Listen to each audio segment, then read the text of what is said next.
안녕하십니까. 자동차 기획과 공필준 교수입니다. 오늘은 저랑 같이 또 4주차 3강 우리가 자동차 공학에 대해서 수업을 진행해 보도록 하겠습니다.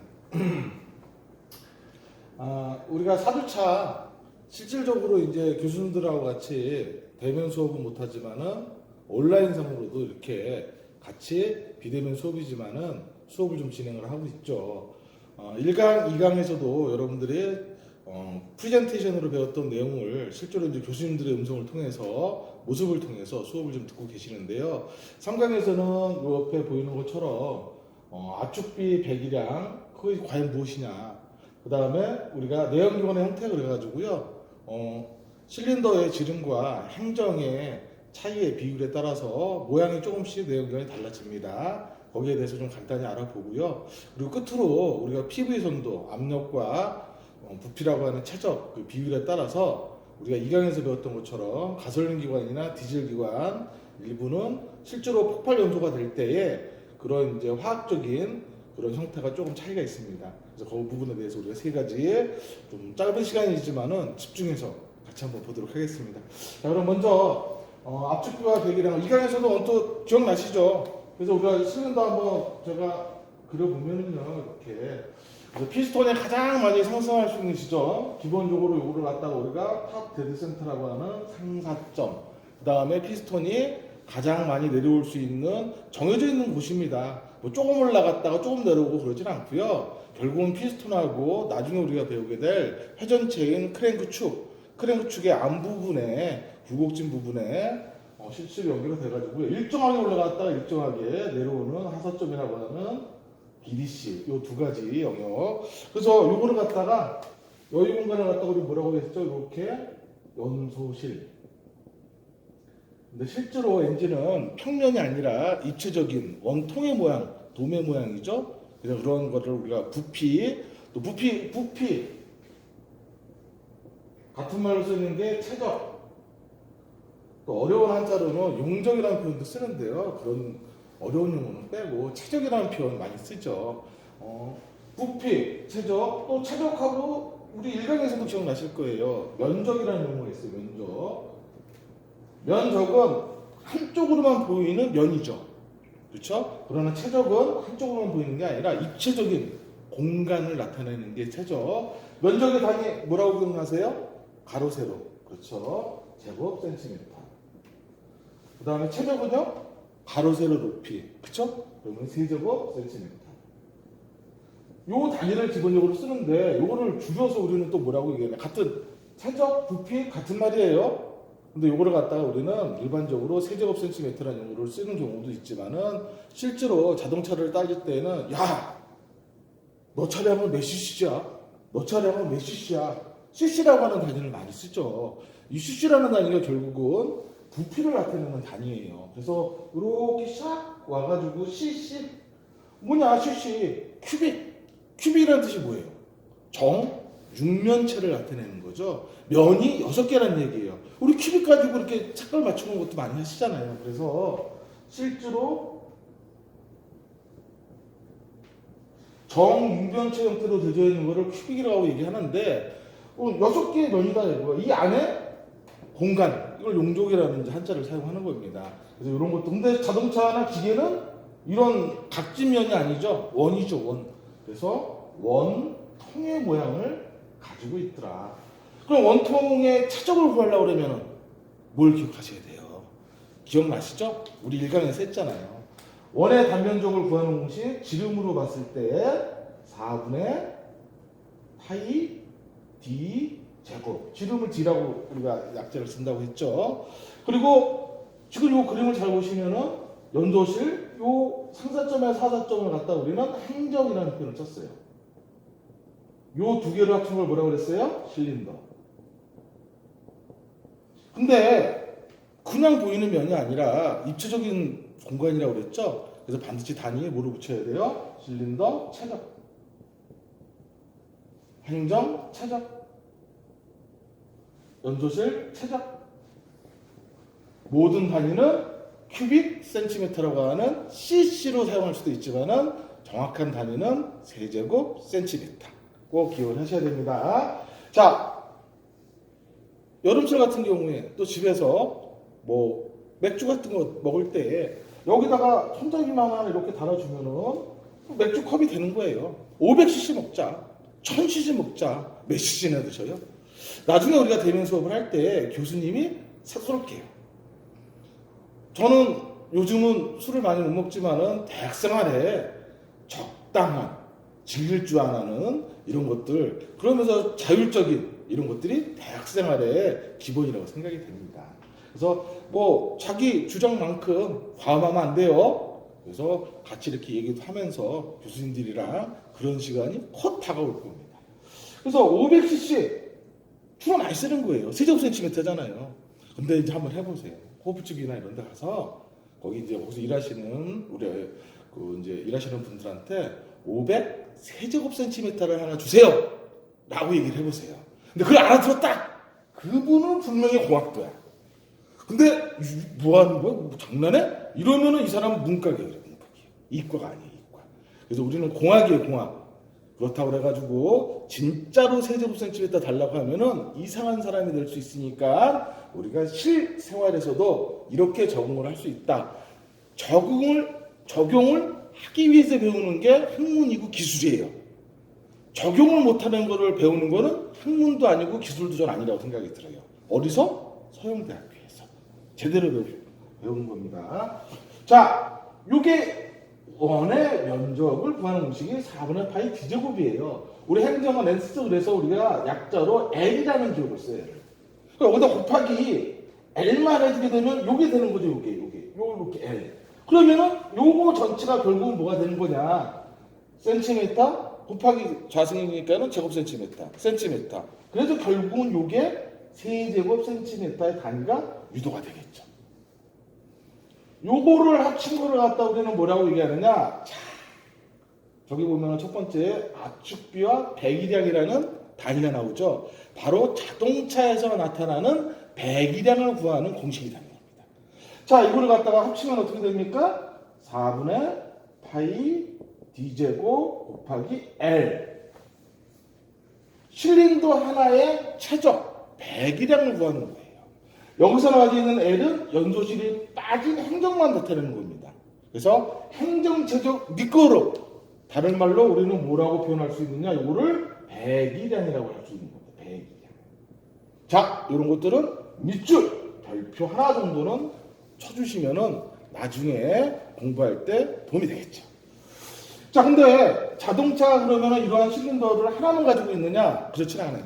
물론 경운기 털털털털 하는 이런 거는 하나를 가질 수도 있겠죠. 그러나 보통 이륜차라고 하더라도 2개, 또는 자동차 그러면은 2개 쪽보다는 지금은 경차량이라고 하는 곳에서는 3개, 일반적인 차량은 4개, 또 쌍용에서 나와지는 일부 모델들 같은 디젤은 5개, 그 다음에 고급차로 넘어가면은 6개, 6개를 쭉 세우면 길어져요.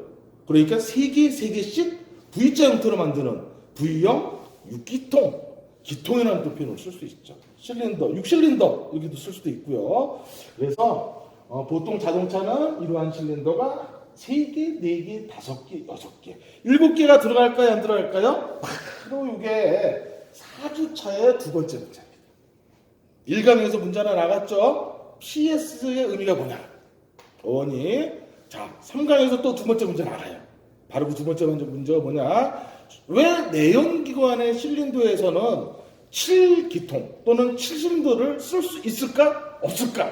이게 두 번째 문제입니다. 7실린더 엔진이 있을까? 없을까? 그렇게 답을 해줘도 괜찮아요. 지금은 처음이니까.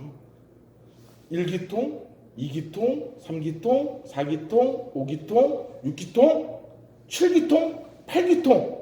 과연 7기통이 있을까요? 없을까요? 문제예요. 두 번째 문제. 4주차에는 문제 2개입니다. 자, 그래서 제가 방금 쉽게 자연스럽게 배기량, 그 다음에 cc라고 하는 큐빅 센티미터라고 하는 단위, cc에 대한 단위를 정의를 해드렸어요. 그러면 우리가 하나 또 배워줄 게 바로 뭐냐? 압축비라고 하는 겁니다.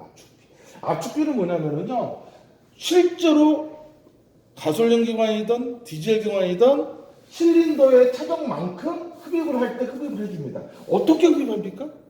어떻게 배기합니까? 밸브 장치, 캠샤프트 같은 장치 있어요. 근데 지금 안 해도 돼요. 나중에 차근차근 강의를 거듭할수록 배울 수 있어요. 그때는 실무라고 같이 배울 수도 있어요. 지금은 기본적인 것만 저랑 같이 해도 돼요. 자, 실린더의 체중만큼 원하는 만큼 피스톤이 쭉 빨아들여서 공기와 연료를 이만큼을 채워요. 근데 이만큼을 채웠지만 실제로 압축은 이만큼밖에 안 해요. 그럼 이 공간이 남죠? 바로 압축비라고 하는 것 자체는 우리가 쉽게 한번 생각을 해봐요. 제가 옆에다가 그림을 하나 살짝 요거 체크했죠? 동영상이니까 남아있으니까 공부하셔야 돼요. 옆에다가 이렇게 똑같은 사이즈의 실린더 3개를 그려볼게요. 2개를 A 실린더 니 거로 아유 무슨 좀 사이즈가 좀 차이 나네요. 죄송합니다. 뭐 저하고 완벽할 순 없잖아요. 그래서 똑같이 하사점은 같아요. BDC라고 하는. 근데 A 실린더는 상사점이 요만큼이에요. 요만큼. 근데 B 실린더는 상사점이 이만큼밖에 안 돼요. 이렇게. 그러니까 이만큼 흡입을 하고 난 다음에 A 실린더는 이만큼까지 압축을 할 수 있다는 얘기죠. B 실린더는 어때요? 똑같이 이만큼을 흡입을 하지만은 A 실린더보다는 적게 압축을 해요. 요만큼 편차가 생기겠네요. 그죠? 이럴 때에 누가 더 압축을 강력하게 더 확실하게 하는 엔진이 되는 거죠? 누가 보더라도 그림을 보더라도 A 실린더가 훨씬 더 똑같은 양을 흡입했지만 강력한 압축을 할 수 있죠? 그런 걸 따질 때에 압축비가 필요한 거예요. 그래서 압축비 공식은 뭐냐? 압축비가 결국 높으면 높을수록 실린더 대 요 행정 연소실 최적의 비율이 크면 클수록 비율의 차이가 결국은 강력한 압축을 할 수 있다. 이거를 공식으로 적용하면은요, 압축비는 연소실 최적분의 실린더 최적이에요. 근데 실린더 최적은 두 가지 합이라고 배우셨죠? 그러면 결국은 약자를 써볼게요. 연소실 최적은 연소실 최적 플러스 행정 최적이 되죠. 그러면은 약분 하나 시킬 수 있죠. 그러면 1 플러스 연소실 최적분의 행정 최적 이렇게 유도해낼 수가 있죠. 그래서 압축비가 보통 가솔린 같은 경우는 기준점 9를 생각하세요. 7에서 9대1. 디젤 같은 경우는요, 거기에 거의 2배 이상이에요. 17대1, 21대1까지. 그래서 디젤이 훨씬 더 강력한 압축을 할 수 있기 때문에 흡입해서 들어온 공기만 가지고 강력한 압축을 통해서 공기의 마찰열, 밀도를 높여서 열을 발생을 시키는데 그때 무려 500에서 550도씨까지의 들어온 공기가 압축열을 받아요.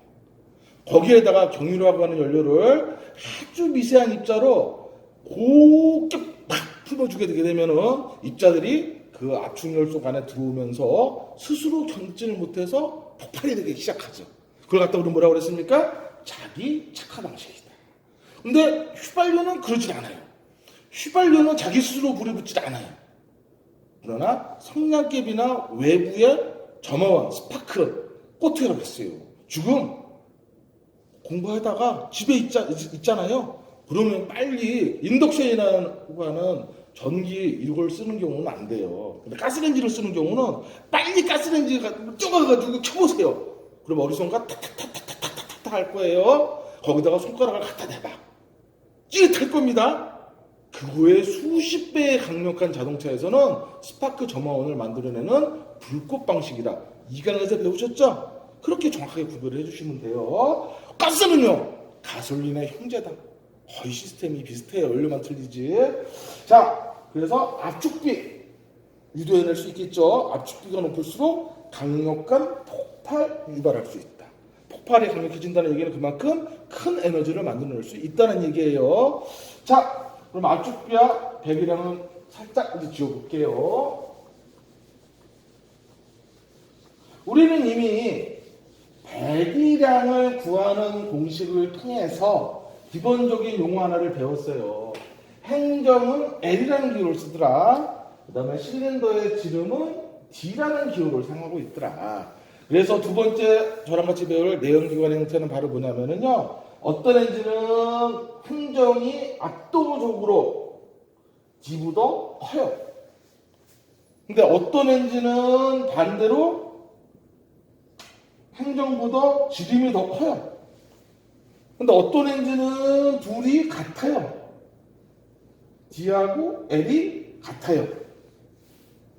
그래서 기본적으로 D분의 L이 1보다 큰 경우가 있고 D분의 L이 1보다 작은 경우가 있고 D분의 L이 이꼴 1인 경우가 있어요.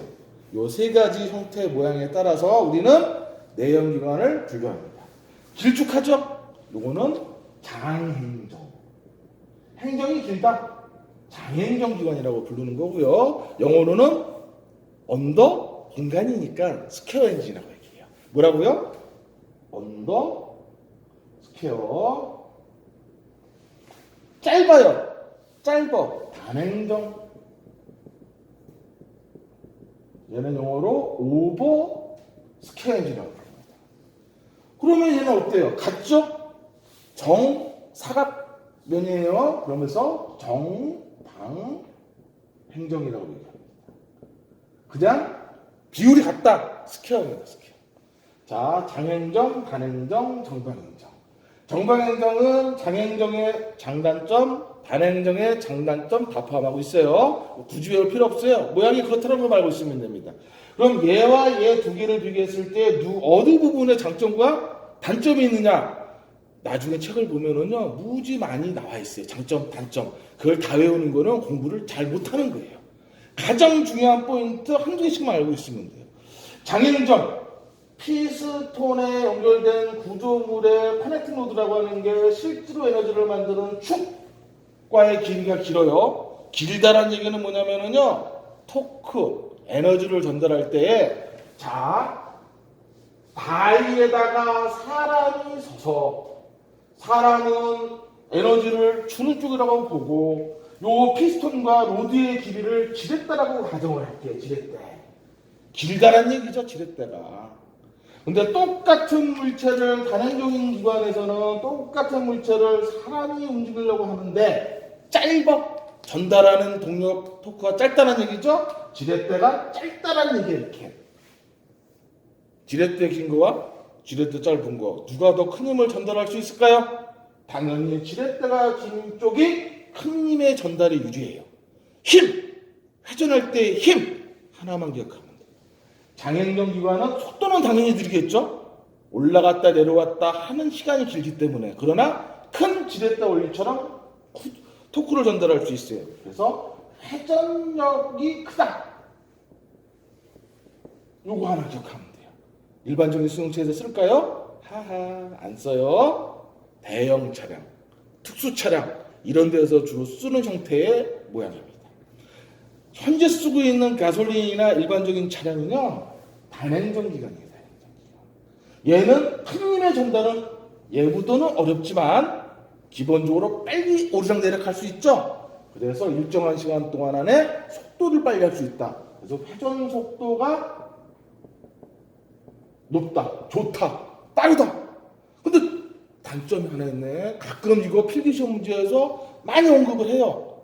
장단점 문제 중에서 요거 하나만 기억하면 절대 불편합니다. 짧다라는 얘기는요, 그만큼 피스톤에 의해서 나머지 요소에 폭발하는 열을 전달하는 데에 전도가 약해요. 열 전도율이 약하다는 얘기예요. 열을 식혀주기 어렵다는 얘기예요.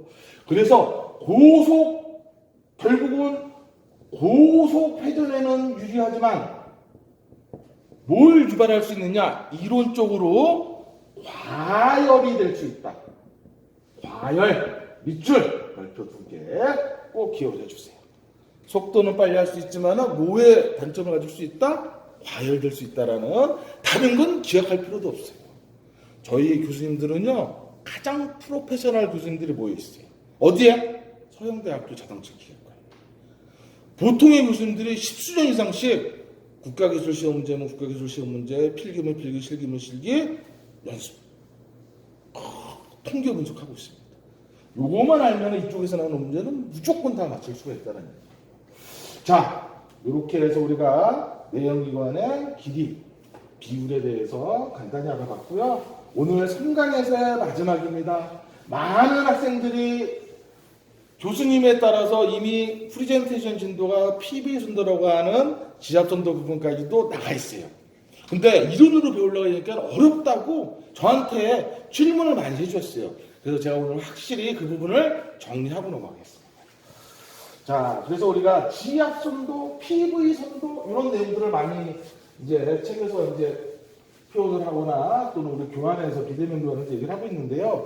요거는 이거예요. PV 선도의 약어를 보면 P가 프레셔, 압력이라는 뜻이에요. V, 볼륨이죠. 볼륨은 뭐라고 그랬어요? 부피예요. 부피는 다른 말로 최적이라고 배웠죠. 자, 부피, 이거로 최적. 그래서 보통 그래프화 시킬 때는 이런 형태의 그래프를 세 가지를 제가 한번 그려볼게요. 이렇게. 왜? 대표적으로 종류가 세 개예요. 첫 번째가 뭐냐? 정적 사이클이라고 얘기를 하는데 이 정적 사이클은 주로 가솔린에서 주로 쓰는 겁니다. 오토 사이클이라는 표현도 사용해요. 그 다음에 정압 사이클. 요거는 저속 디젤에서 농기계나 배, 선박이에요, 선박. 먹는 배 말고요. 저속 디젤에서 주로 사용하고 있는 사이클이고요. 또 하나는 이 두 개가 합친 게 복합 또는 사바떼 합성 사이클이라고 하는 복합 사이클이 있습니다. 복합 사이클은 어디서 사용할까요? 현재 주로 쓰고 있는 고속용 디젤에서 사용을 합니다. 그래서 요 세 가지가 의미하는 것들이 그래프상에서는 뭘 나타내려고 하느냐. 수직열은 압력을 나타냅니다. 0단위에서부터 커지는 거죠, 압력이. 수평 단위는 볼륨입니다. 부피가 전혀 없을 때부터 커지는 개념이죠. 그럼 이거를 뭐로 대입해 놓으면 되느냐? 피스톤을 엎어 놓으면 돼요. 피스톤. 요 공간이 실린더다 생각하면 되는 거예요. 실린더. 어떻게? 여기다가 실린더를 이렇게 그려놓으면 돼요. 이렇게 실린더. 피스톤을. 실린더에서 이렇게 기본적으로 이렇게 하면은 안 되겠죠? 거꾸로 해야 되겠죠? 이렇게. 여기가 상사점. 요 끝이 하사점이라는 개념을 세우시면 돼요. 이걸 수평으로 세우면 우리가 배웠던 실린더 모양이 되는 거예요. 그래서 피스톤이 상사점에서 이만큼 밑으로 내려가는 거예요. 그러면은 부피가 어떻게 되겠어요? 점점 작았다 점점 커지겠죠. 그렇죠. 그 의미를 나타내는 선도예요. 그리고 이쪽은 점점 피스톤이 압축을 하면 압축을 할수록 어떻게 되겠어요? 압력이 점점 올라갈 수 있겠죠. 피스톤이 하사점으로 가는 갈수록 압력이 점점 떨어지겠죠. 그거를 나타내는 그래프가 되는 건데 보통 우리는 어떻게 표현하냐?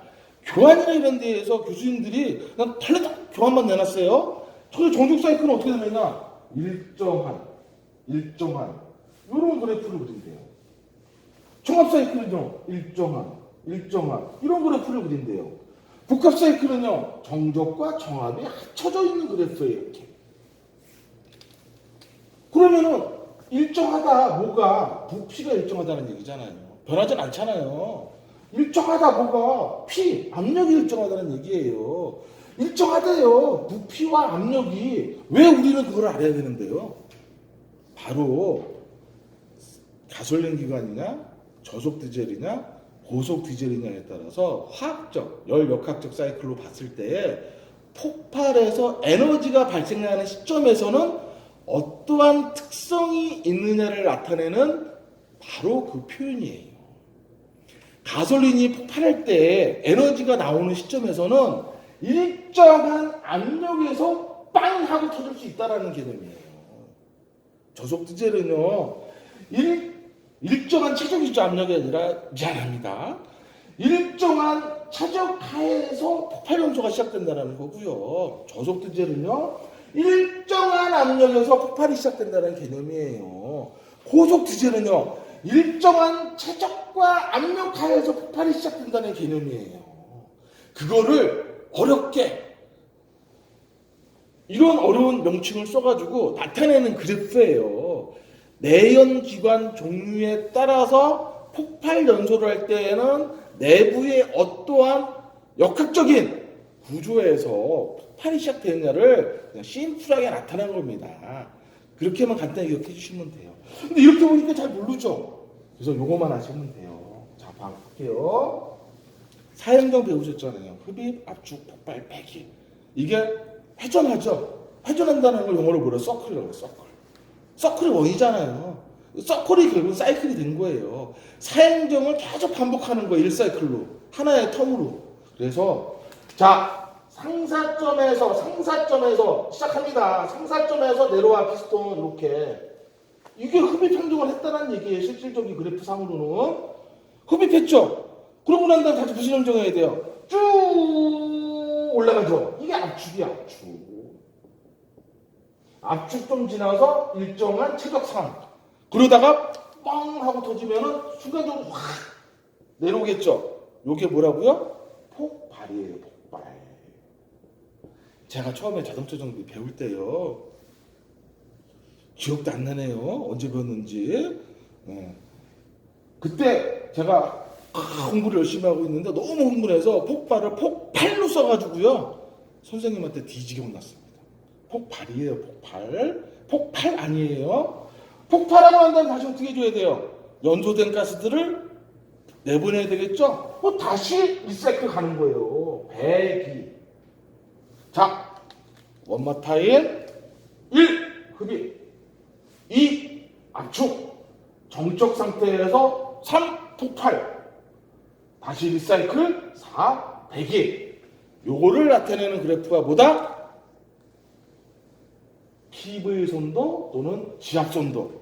그 중에서 일정한 최적에서는 정적 사이클, 최적의 적. 그 다음에 일정한 압력에서는 정합 사이클.